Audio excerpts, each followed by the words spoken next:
الحمدللہ وکفا وسلام علی عبادہ الذین اصطفی اما بعد۔ معزز ناظرین، آج میں آپ احباب کے ساتھ استخارہ کرنے کا صحیح اور سنت طریقہ اور آسان طریقہ شیئر کرنے لگا ہوں۔ جب بندہ استخارہ کرتا ہے تو کن کن چیزوں کا خیال رکھنا ہے اور اصل طریقہ کار کیا ہے استخارہ کرنے کا۔ اور یاد رکھیے کہ جس بندے کا کام ہے حتی الامکان کوشش کرے کہ وہ خود استخارہ کرے۔ اصل جو استخارے کا عمل ہے نا وہ خود کرنا ہوتا ہے۔ اب استخارہ کس چیز کا نام ہے اور کیوں کرتے ہیں؟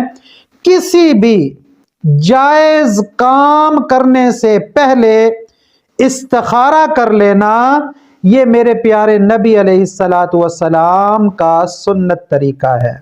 مثال کے طور پر شادی کرنے سے پہلے، رشتہ تلاش کرنے سے پہلے، کاروبار شروع کرنے سے پہلے، نوکری ملازمت جاب وغیرہ کرنے سے پہلے اگر تم استخارہ کر لو تو یہ تمہارے حق میں بہتر ہوتا ہے، بہتر ثابت ہو سکتا ہے۔ میرے پیارے آقا علیہ السلام کا فرمان عالی شان ہے۔ نبی علیہ السلام نے فرمایا، ہر استخارہ کرنے والا کبھی بھی اللہ تعالیٰ اس کو نامراد نہیں لوٹاتا۔ اور صحابہ کرام رضوان اللہ علیہم اجمعین فرماتے ہیں، رسول اللہ صلی اللہ علیہ وسلم ہمیں استخارے کا عمل ایسے سکھلاتے جیسے قرآن کی کوئی آیت یا سورت سکھلا رہے ہو۔ تو دیکھیے ہماری زندگیوں میں استخارہ کرنے کی کتنی اہمیت ہے۔ اب استخارہ کرنے سے ہوتا کیا ہے، کیوں کیا جاتا ہے؟ کوئی بھی کام کرنے سے پہلے جب آپ استخارہ کرتے ہیں تو استخارہ کرنے کے بعد جب آپ سوتے ہیں رات کو ہی خواب کی صورت میں کوئی نشانی، کوئی علامت، کوئی ایسی چیز ظاہر ہوگی جس کی وجہ سے آپ کو پتہ چل جائے گا، آپ کو اندازہ ہو جائے گا کہ یہ کام میرے حق میں بہتر ہے یا نہیں ہے، ٹھیک ہے؟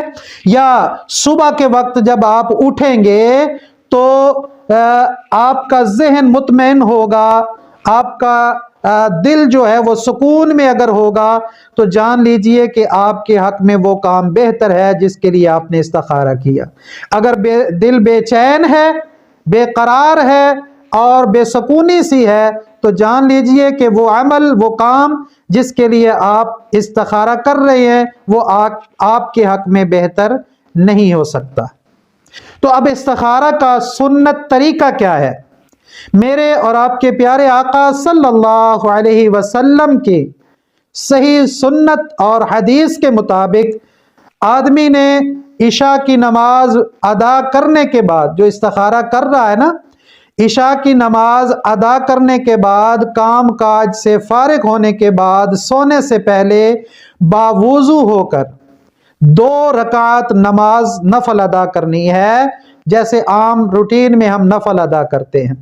2 نفل ادا کرنے ہیں اور 2 نفل ادا کرنے کے بعد اپنا جو کام ہے، جو مقصد ہے جس کے لیے آپ استخارہ کر رہے ہیں، اپنا وہ مقصد دل میں رکھتے ہوئے آپ نے استخارہ کی یہ دعا پڑھنی ہے۔ استخارہ کی یہ دعا پڑھنی ہے جو صحیح سنت اور حدیث سے ثابت ہے۔ استخارہ کی دعا یہ آپ کو سکرین پر دکھائی بھی جا رہی ہے۔ یہ پوری دعا آپ نے دعائے استخارہ پڑھنی ہے، اپنے دل کے اندر مقصد کو رکھنا ہے اور پھر یہ دعا پڑھنی ہے اور اس کے بعد بغیر بات چیت کیے آپ نے سو جانا ہے۔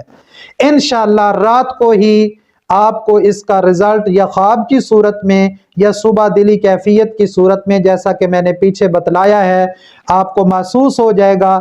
اگر ایک دن عمل کرنے سے نہیں پتہ چلا، دوسرے دن کریں، تیسرے دن کریں، انشاءاللہ 7 راتوں کے اندر ہی آپ کے لیے استخارہ کا رزلٹ سامنے آ جائے گا اور اس کے مطابق جب عمل کریں گے تو اللہ تعالیٰ آپ کے اس کام میں خیر اور برکت اور بھلائی رکھ دے گا۔ تو یہ سنت طریقہ ہے استخارہ کرنے کا، اس لیے تمام احباب اچھے طریقے سے سمجھ لیں، نوٹ کر لیں، اور پھر ہر اچھے کام اور عمل سے پہلے استخارہ کیا کریں۔ انشاءاللہ میرے رب کی رحمت شامل حال ہوگی۔ دعاؤں میں یاد رکھیے گا۔ السلام علیکم ورحمۃ اللہ وبرکاتہ۔